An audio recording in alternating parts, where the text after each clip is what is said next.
So, Jonathan Majors has been convicted of assault and harassment. 2 of the 4 charges, he was found not guilty, 2 he was found guilty. Earlier this year, Majors and his now ex-girlfriend, Grace Jabbari, there was an incident in a car. She says she went after his phone because she saw a text on there that looked like he was, having an affair. He tried to get it back. There was a struggle. She alleged that he broke her finger and caused some lacerations. He says she attacked him. There's video footage of him being chased by her outside the car, but of course, there is no footage of what happened inside the car. So the jury apparently looked at all the evidence, found him guilty. This is almost certainly going to torpedo his career, especially his relationship with Disney.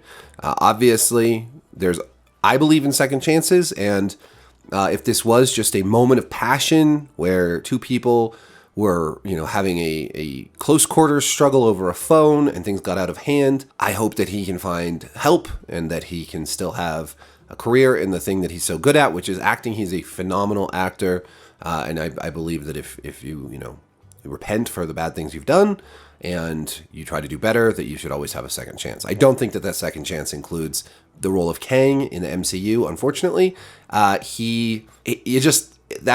just not going to happen. There's no way Disney is moving forward with a man convicted of assault for a role this big and this important.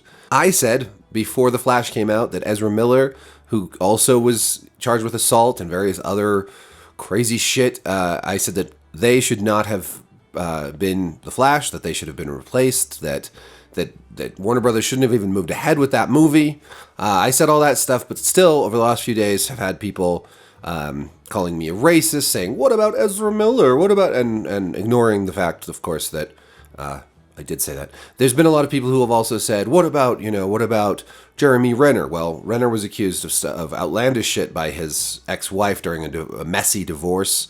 There was nothing corroborating that. There was no evidence whatsoever, so I don't think that anyone seriously pursued that, whereas Jonathan Majors was actually arrested for assault and then on trial. There were various other people were brought up. What about this? What about that? Why didn't you cover it? Well, look, this is a fallacy, people. This is a fallacy, saying that if I cover one scandal or one outrage or one incident or one conviction or one whatever, that I have to then have covered every single one, or whatever I say is invalid. That's preposterous. There's no way to cover every single outrageous incident. I have covered other things. I've written about like Marilyn Manson and whatnot, who is about as white as they come, by the way, and argued that Manson is a creepy piece of shit.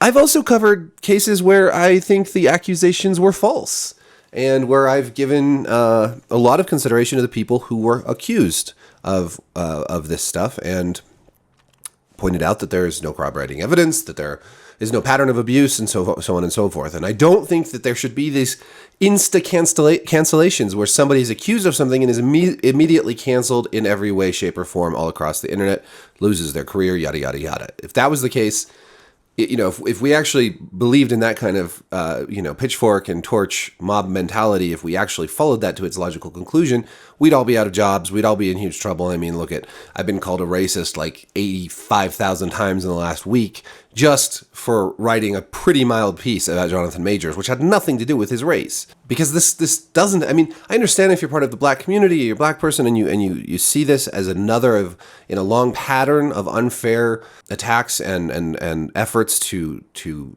squash the black community, black celebrities. I get that. I think that for me, even more than this guilty verdict, again, I go back to these text messages. The guilty verdict, of course, is the nail in the coffin, right? Majors is done when it comes to Kang and the MCU, and everyone who was, shrieking at me that he's going to be proved innocent, and that, I should be fired and I should be sued for even commenting on this. These people, all I can say is you should, like, this attempt to silence people who have different opinions than you, this attempt to intimidate people who have any sort of dissenting opinion from your view is disgusting, and you can go fuck yourselves, frankly. I believe personally in the free exchange of ideas, and I don't care that if you have a different opinion than me on Jonathan Majors. But if you try to silence people because they have a different opinion than you, then you're a scumbag. And I have nothing but contempt for you. If you immediately resort to pulling the race card and call people racist simply because they're commenting on a case that has to do with a black man, I think you're doing a disservice to your community and to the cause of making the world a more equitable place with less racism and bigotry, because you're pulling this card when this card shouldn't be pulled. And you're calling people racist who aren't racist. It's like, hardcore feminists or something say that all men are sexist and misogynist. Well, you're not earning any allies in your cause. You're actually making it worse. Sort of like when you bomb the shit out of a place, and you kill a bunch of civilians, you're creating brand new terrorists. You should maybe think about the long game before you start pulling this shit. Okay, is what I'm saying. Anyways, these texts, this one in particular just jumps out at me, and I can't reconcile this with a man who's not guilty of something. And I know this took place in 2022, so it's over a totally different event or incident or whatever. But he says to her in a text, "I fear you have no perspective of what could happen if you go to the hospital. They will ask you questions, and as I don't think you actually protect us, it could lead to an investigation even if you do lie and they suspect something." To which she replies, "I will tell the doctor I bumped my head if I go. I'm going to give it one more day, but I can't sleep, and I need some stronger painkillers. That's all. Why would I tell them what really happened when it's clear I want to be with you?" And this goes on and on until he starts threatening to kill himself if she goes to the hospital. So to me, honestly, people, I don't know how you're defending this. No, I don't think it makes him guilty of the 2023 incident, and I never said it did. A lot of people either don't read or listen or watch, and they just go into the comments or onto Twitter and they just lie through their teeth. And it'd be funny if it wasn't so sad. But I never said that this made him guilty of what happened in 2023. But I do think it sheds a light into what kind of relationship they had and what kind of person he is. I cannot imagine telling my partner not to go to the hospital, because even if they lie about what happened, there could be an investigation, and my partner coming back saying, "I am in so much pain, I need more painkillers," and I will totally lie to them about what really happened, and then threatening to kill myself if they go. This is horrible. That's horrible to do. We don't know what it's about, but whatever it's about, he was trying to convince his girlfriend not to go to the hospital to take care of something clearly that was hurting her. Now, Jabbari, people are always like, "Why aren't you talking about Jabbari?" Well, first of all, she's not a famous celebrity who's up for the role of Kang in the Marvel Cinematic Universe. She's a private citizen. Is she a hot mess? It seems like, yeah, maybe. It seems like maybe she's a big drinker, whatever.